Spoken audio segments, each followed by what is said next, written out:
Welcome to the Compact Murder Podcast from compactmurder.com, the show where we explore murders, murderers, serial killers and assassinations.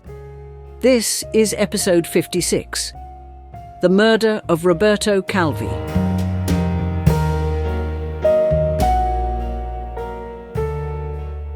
On the morning of the 18th of June 1982, a man's body was found hanging beneath London's Blackfriars Bridge.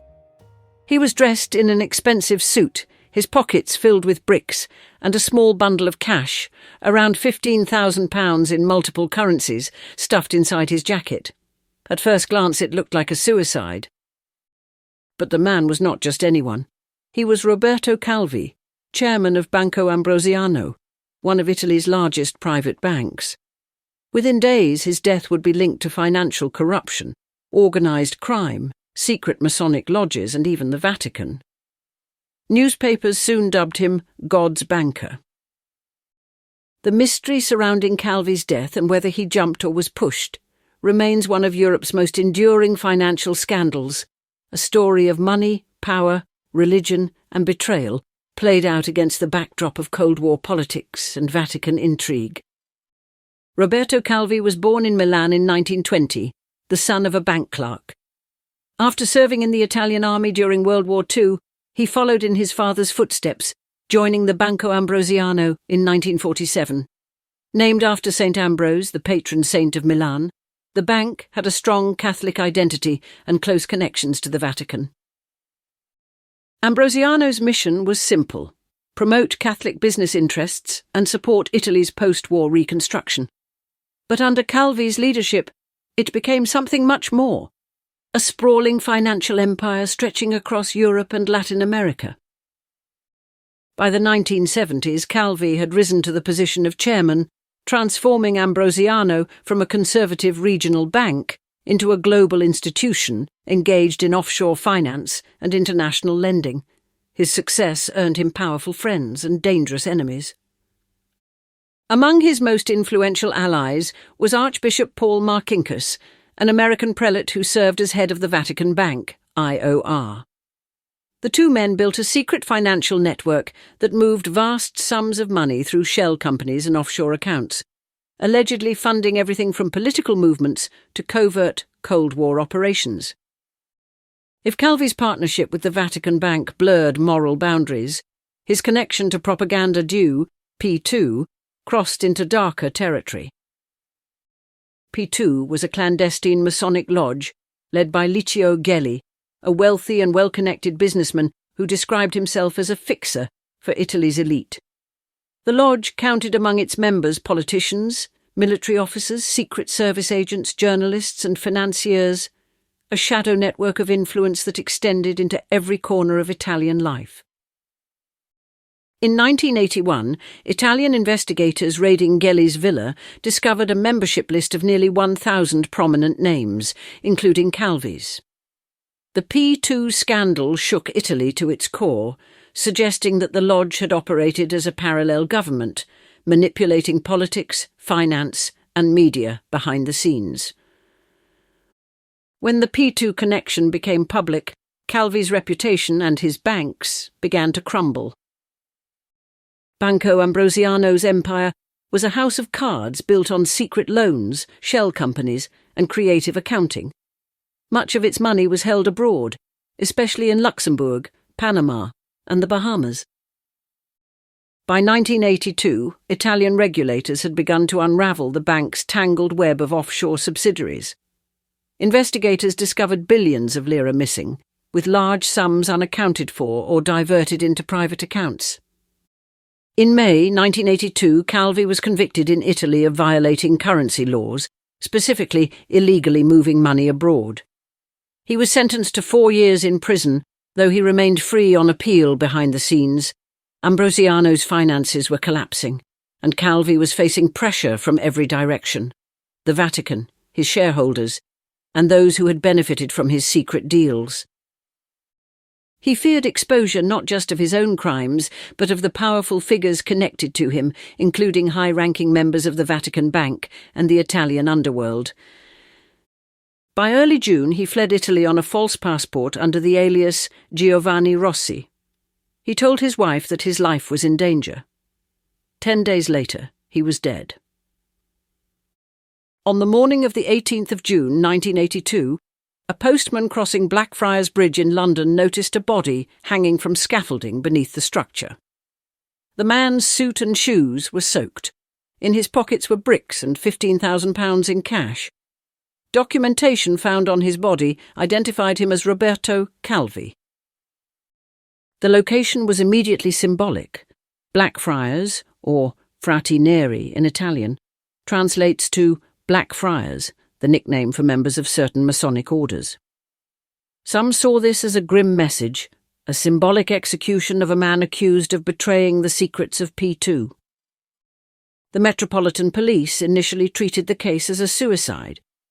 Calvi, after all, had been under immense pressure, but within weeks, doubts emerged. The circumstances were too strange. The body had been found hanging from a low scaffolding beam that experts said he could not have reached without help. The bricks in his pockets appeared arranged, not random. A private investigation commissioned by Calvi's family and later British inquests raised questions about bruises on his neck and body, suggesting he had been strangled before being hanged. The fallout from Calvi's death hit the Vatican Bank almost immediately. As Banco Ambrosiano collapsed, investigators traced $1.3 billion in debts tied to Vatican accounts. The Vatican denied any responsibility, claiming it was merely a shareholder. However, evidence showed that Ambrosiano's offshore companies were intertwined with Vatican finances. The bank had funneled money through shell corporations linked to the IOR, often with the approval of Archbishop Marcinkus. In 1984, the Vatican agreed to pay $250 million to Ambrosiano's creditors in recognition of moral responsibility, a carefully worded settlement that avoided legal liability but acknowledged a role in the debacle. Marcinkus himself avoided prosecution thanks to Vatican diplomatic immunity. He quietly left Rome in the 1990s and retired to Arizona, where he lived out his days in relative obscurity. Investigators also discovered strong ties between Calvi's banking empire and Italian organised crime. Banco Ambrosiano was alleged to have laundered money for the Sicilian Mafia and other criminal networks through offshore accounts. Several witnesses later testified that Calvi had lost enormous sums of Mafia money through risky investments. His death, they suggested, was a warning to others who might think of crossing them. In 2005, prosecutors in Italy charged 5 people with Calvi's murder, including Licio Gelli, the P2 Grand Master, businessman Flavio Carboni, Carboni's girlfriend Manuela Kleinzig, and 2 alleged Mafia figures.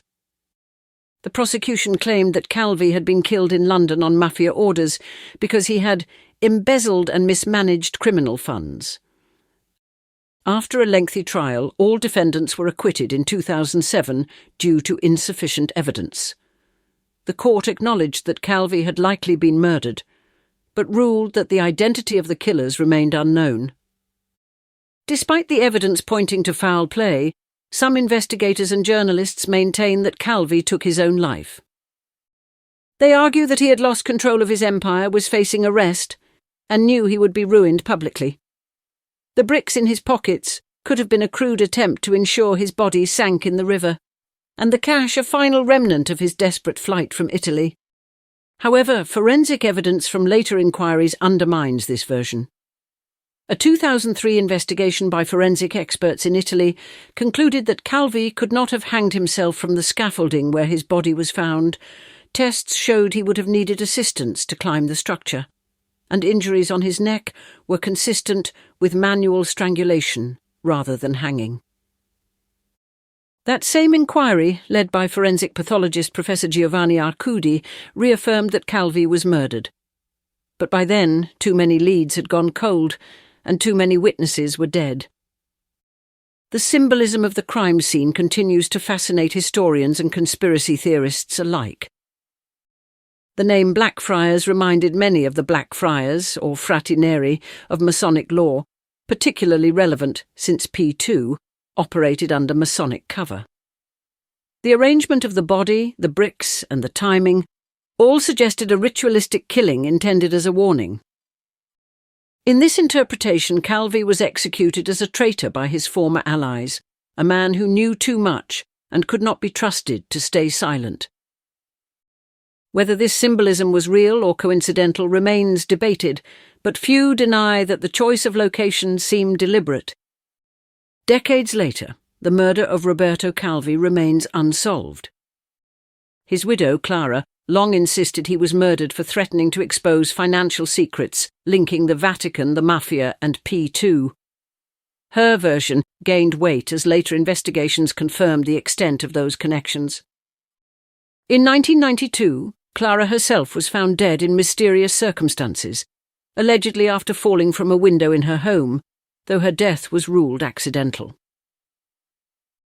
Over the years, journalists, authors and filmmakers have explored the Calvi case as a parable of modern corruption, a story in which money, faith and politics intertwined with deadly results. Even the Vatican's partial settlement in 1984 did little to close the matter. The moral debt remained, along with the unanswered question, who killed God's banker? Roberto Calvi's death symbolized the collapse of an era, a time when political influence, religious authority, and criminal enterprise blended into a single web of power. Whether he died at the hands of the Mafia, secret societies, or his own guilt, Calvi's body hanging beneath Blackfriars Bridge became a symbol of Italy's hidden corruption and the price of betrayal. More than 40 years later, the mystery endures, an unsolved crime that continues to haunt both Italy and the Vatican. As one investigator put it years after the case closed, Calvi was not just murdered for money, he was murdered for what he knew.